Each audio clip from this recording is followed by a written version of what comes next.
Amados hermanos, continúo con esta segunda parte del capítulo 25 del libro de Éxodo, por supuesto, que nos habla el mensaje del arca, la mesa y el candelero, y que voy a dar la segunda lección en relación a las lecciones de vida que se nos presentan aquí desde los versículos 10 hasta el 40. Lo que vamos a continuar viendo es acerca de la morada de Dios, y es lo que está comprendido específicamente en el versículo 8 de Éxodo 25. O sea, habla ahí sobre la morada de nuestro Dios. Pero antes siempre pidamos la dirección de nuestro Señor. Padre eterno, una vez más te agradecemos por continuar aprendiendo de tu palabra. Gracias porque tenemos disponible a través de la Sagrada Escritura el que cada vez podemos ayudarnos en nuestro crecimiento espiritual. Ayúdanos a todos, Señor, en el nombre de nuestro Señor Jesucristo. Amén. Amén. Bueno, la morada de Dios. El tabernáculo había de ser el lugar donde Dios moraría entre su pueblo. Hoy Dios mora en la iglesia, como miembros de la iglesia. Y por lo tanto, cuando estamos diciendo sobre esto como miembros de la iglesia, por lo tanto tenemos que ser de la clase de personas que Dios desea que seamos. Por ejemplo, miren lo que nos dice Efesios 2, 21 y 22. Dice: en quien todo el edificio bien coordinado va creciendo para ser un templo santo en el Señor, en quien vosotros también sois juntamente edificados, noten, para morada de Dios en el Espíritu. Es bien claro, para morada de Dios en el Espíritu, hablando a los cristianos. También mora en cada cristiano, y esto lo corrobora en Gálatas 4:6. Dice: y por cuanto sois hijos, Dios envió a vuestros corazones el Espíritu de su Hijo, el cual clama: Abba, Padre. Y mire lo que dice el apóstol Pablo también en Romanos 8:9. Mas vosotros no vivís según la carne, sino según el Espíritu, si es que el Espíritu de Dios mora en vosotros. Y si alguno no tiene el Espíritu de Cristo, no es de él. Y luego en la lección anterior hemos visto cómo es que en 1 Corintios 3:16 se nos habla pues que nosotros somos templo de Dios. ¿Ve? Y luego miren lo que tenemos también, esto es bien importante, en 1 Corintios 6, 15 y 16. ¿No sabéis que vuestros cuerpos son miembros de Cristo? Quitaré pues los miembros de Cristo y los haré miembros de una ramera, de ningún modo. Y luego lo corrobora con este verso 16 que le hemos dado énfasis. ¿O no sabéis que el que se une con una ramera es un cuerpo en ella? Porque dice: los dos serán una sola carne. Pero miren el verso 17. Pero el que se une al Señor, un espíritu es con él. Mire, bien claro. Un espíritu es con él. Entonces, con ello en mente, es imprescindible que dediquemos nuestros cuerpos al Señor. Por eso repito lo que decía en la lección pasada, lo que nos dice Romanos 12, 1 y 2. Así que, hermanos, os ruego por las misericordias de Dios que presentéis vuestros cuerpos en sacrificio vivo, santo, agradable a Dios, que es vuestro culto racional. No os conforméis a este siglo, sino transformaos por medio de la renovación de vuestro entendimiento, para que comprobéis cuál sea la buena voluntad de Dios, agradable y perfecta. Y por supuesto, los conservemos puros. Esta es la enseñanza que se da, pues que nosotros, nuestro cuerpo, por ser morada del Espíritu Santo, debe ser conservado puro, no se debe contaminar. Si es de bien, si en el Antiguo Testamento a los israelitas se les pedía limpieza óptima, al sumo sacerdote se le pedía una limpieza óptima, incluso estaba la fuente de bronce que antes de entrar al lugar santo, no digamos al lugar santísimo, tenían que lavarse. ¿Ve? Era un simbolismo que presentaba precisamente la limpieza. Ahora, ¿cuáles son otras de las lecciones que nos da aquí este capítulo 25? Bueno, veamos las bendiciones que se dan en la morada santa de Dios. Y esto lo destaca específicamente el capítulo 37 de Éxodo. En Éxodo 37 se describe la confección del mobiliario del tabernáculo. En vista de que la ley mosaica era la sombra de los bienes venideros, como lo vimos en Hebreos 10:1, se justifica que consideremos cómo se relaciona este mobiliario con el pacto bajo el que viven los cristianos. Es decir, la iglesia es el lugar santo de Dios hoy. ¿Por qué? Porque fue adquirida con la sangre de Cristo. Dice Hechos 20:28, por tanto, mirad por vosotros y por todo el rebaño en que el Espíritu Santo os ha puesto por obispos para apacentar la iglesia del Señor, noten esto, la cual Él ganó por su propia sangre. Y se le describe a la iglesia como la casa de Dios. Dice en 1 Timoteo 3:15, para que si tardo, sepas cómo debes conducirte en la casa de Dios, que es la iglesia del Dios viviente, columna y baluarte de la verdad. Y luego se le compara con el templo o con el tabernáculo. Miren lo que nos presenta aquí en Efesios 2, 19 y 22.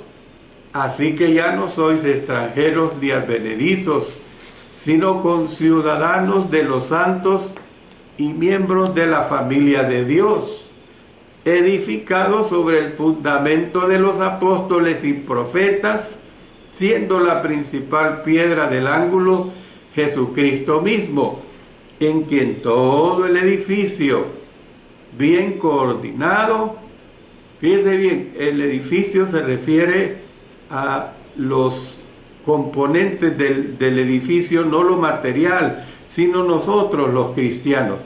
Dice bien coordinado, va creciendo para ser un templo santo en el Señor, en quien vosotros también sois juntamente edificados para morada de Dios en el Espíritu.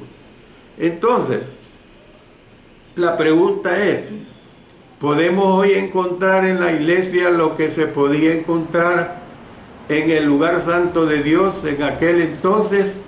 Claro que es totalmente diferente, porque la diferencia que se nos presenta es que nosotros como humanos obedientes, pues como cristianos, somos precisamente el templo de Dios.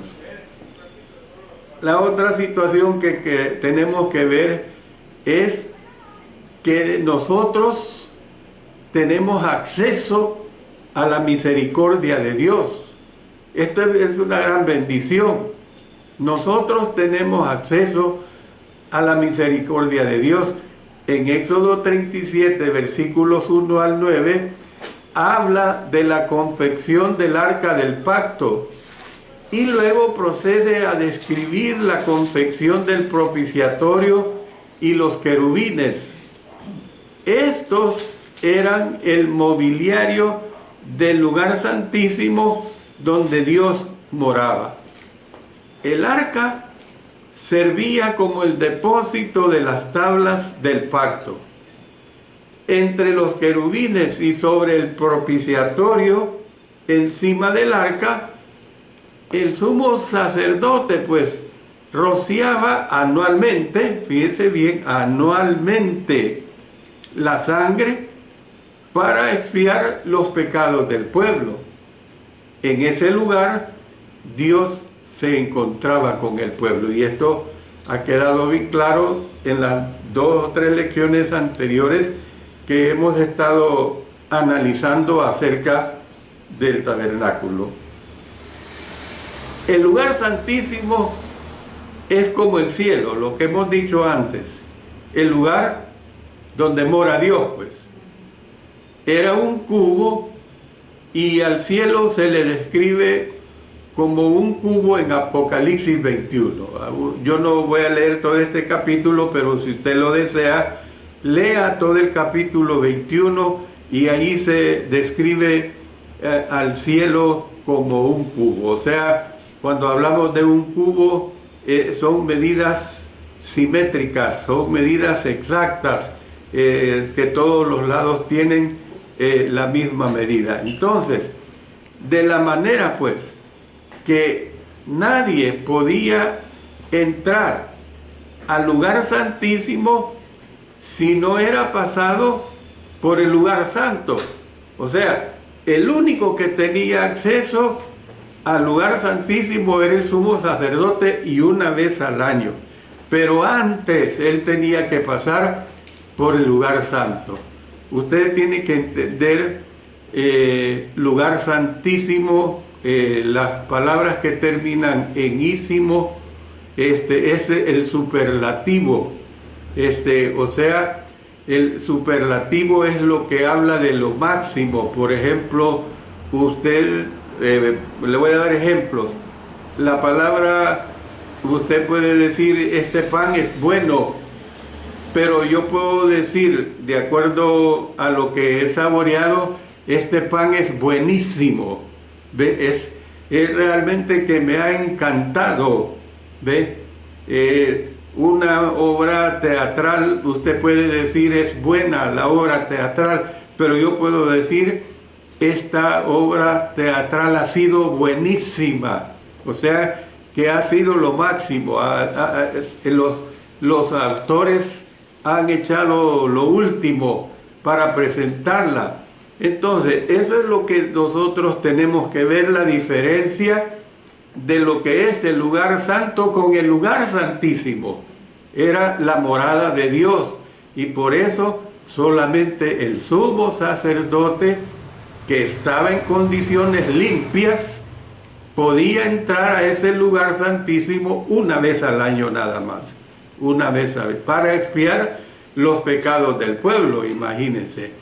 Entonces, por eso es que vemos que de esta manera, que Dios podía entrar al lugar santísimo si no era pasando por el lugar santo, muchas personas hoy en día no pueden entrar al cielo comparado con el lugar santísimo, pues, si no es pasando por la iglesia. ¿Ve? ¿Cómo yo puedo decir que una persona está en el cielo si ha sido indiferente en vida a Dios, ha sido totalmente desplicente a Dios. Dios le importó poco en vida. Entonces, por eso digo, pues muchas personas hoy no pueden entrar al cielo si no es pasando por la iglesia, el cuerpo de Cristo, compuesto de personas salvas. Miren lo que dice Efesios 5:23. Porque el marido es cabeza de la mujer, así como Cristo es cabeza de la iglesia. Y miren lo que agrega, la cual es su cuerpo y Él es su Salvador. Entonces, el mobiliario del lugar santísimo nos recuerda que los que están en la iglesia tienen acceso a la misericordia de Dios. Como cristianos que somos, hemos sido purificados con la sangre expiatoria de Cristo y estamos ligados por pacto con Dios. Tal vez lo más importante es el hecho de que el tabernáculo nos recuerda que por estar en la iglesia somos parte de la morada eterna de Dios. Dice Hebreos 12:23, a la congregación de los primogénitos que están inscritos en los cielos, a Dios el juez de todos, a los espíritus de los justos hechos perfectos. En otras palabras, pues, nosotros, hermanos y hermanas, ya somos ciudadanos del reino eterno. No tenemos que estar esperando. Le voy a poner esta ilustración. ¿Cuántas personas que viven en los Estados Unidos, salvadoreñas o de cualquier otra nacionalidad, su sueño dorado es convertirse en ciudadano de ese país o ciudadana de ese país? Cuando lo logran es una inmensa felicidad y qué bueno, es algo bueno que han logrado. Pero hermanos, nosotros como cristianos que somos ahora, tenemos una ciudadanía ya ganada. Es la ciudadanía de los cielos. Ya somos ciudadanos de ese reino eterno. Por supuesto que tenemos que cuidar esa ciudadanía. Eso es evidente. Aún cualquier ciudadanía, cuando usted la adquiere en un país como extranjero que lo fue, que ya no es porque ha adquirido esa ciudadanía de ese país, pero está condicionado a que si usted delinque en un delito enorme, usted puede perder esa ciudadanía. Nosotros también, como hijos desobedientes, ciudadanos que somos del reino celestial, lamentablemente, si descuidamos nuestra vida en Cristo, podemos perder esa ciudadanía. Pero yo entiendo que esa no debe ser la situación nuestra. Por el contrario, debemos estar alegres, contentos, felices de cuidar esa ciudadanía. Pero hablemos de una mesa, pues, una luz y de la oración. Hay una mesa, ahí nos dice los versos 10 al 16 del capítulo 37. Habla sobre la confección de la mesa del pan de la proposición. Sobre la mesa siempre había 12 panes. El pan de la proposición. Los 12 panes, como lo dije anteriormente, probablemente representaban a las 12 tribus de Israel, y la presencia de los mismos sobre la mesa podría haber simbolizado que pertenecían a Dios. En la iglesia, los cristianos también tienen una mesa, la mesa del Señor. Dice en 1 Corintios 10:21, no podéis beber la copa del Señor y la copa de los demonios. No podéis participar de la mesa del Señor y de la mesa de los demonios. Entonces, la cena del Señor no tiene exactamente la misma función al de la mesa del pan de la proposición. Sin embargo, sí nos recuerda del hecho de que somos uno y que juntos pertenecemos a Cristo. Esa es la realidad. Bueno, hay un candelero. Dice los versos 17 al 24 de este capítulo 37. Narra de cómo fue el hecho, mejor dicho, hecho este candelero. El candelero de oro tenía 6 brazos y junto con la caña central tenía 7 lámparas. Estas 7 lámparas habían de permanecer encendidas todo el tiempo, porque proveían de la única luz dentro del tabernáculo. De manera simbólica, el candelero pudo haber funcionado como recordatorio de que Dios es el único que puede proveer luz.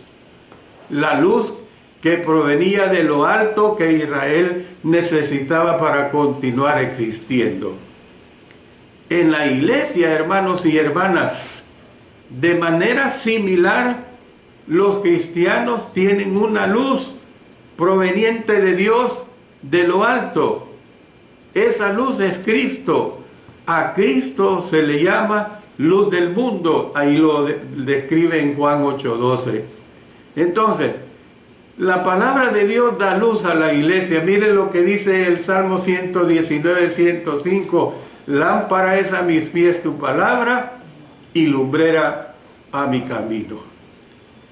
Sin su guía no podríamos seguir siendo su iglesia. Esa es la verdad. Bueno, pero hay otra cosa más. Hay un altar de incienso. Los versículos 25 al 28 de este capítulo 37 describe la construcción del altar de incienso. Sobre este altar se quemaba incienso día y noche. Como resultado, el tabernáculo tuvo que haber estado lleno constantemente de un dulce aroma. Esa es la realidad. Sin duda, la fragancia del incienso también penetraba hasta el lugar santísimo, de manera pues que presentaba un olor agradable al Señor. Usted entiende esta figura. Por ejemplo, nosotros decimos que haya recibido nuestra adoración como olor grato. Usted sabe lo que es un olor grato. Un olor grato usted lo quiere estar percibiendo, ¿ve? Entonces, en la era cristiana, el incienso tal vez represente la oración. Dice en Apocalipsis 8, 3 y 4. Otro ángel vino entonces y se paró ante el altar con un incensario de oro, y se le dio mucho incienso para añadirlo a las oraciones de todos los santos sobre el altar de oro que estaba delante del trono. Y de la mano del ángel subió a la presencia de Dios el humo del incienso con las oraciones de los santos. ¿Ve? Y el incienso pues se relaciona precisamente con las oraciones de todos los santos. Sabemos que nuestras oraciones, hermanos y hermanas, ascienden al trono de Dios. El apóstol Pablo dice en 2 Corintios 2, 14 y 15, Dios nos lleva siempre en triunfo en Cristo Jesús, y por medio de nosotros manifiesta en todo lugar el olor de su conocimiento, porque para Dios somos grato olor de Cristo en los que se salvan. Termino este mensaje diciendo lo siguiente, amados hermanos y hermanas. En la iglesia, como en el lugar santo, tenemos una mesa y una luz. Tenemos el privilegio de ofrecer a Dios un aroma fragante que penetra en su presencia misma. Esto es, nuestras oraciones y también, hermanos, nuestras vidas. Mediante la iglesia, nosotros tenemos acceso a Dios, tenemos acceso a su misericordia, tenemos acceso a los beneficios del nuevo pacto. Estas bendiciones son provistas únicamente para los que están dentro de la iglesia. Realmente es una gran bendición, pues, hermanos y hermanas, el estar dentro de la iglesia, el estar, podemos decir, dentro de este lugar santo que estamos buscando llegar a ese lugar santísimo, o sea, el cielo.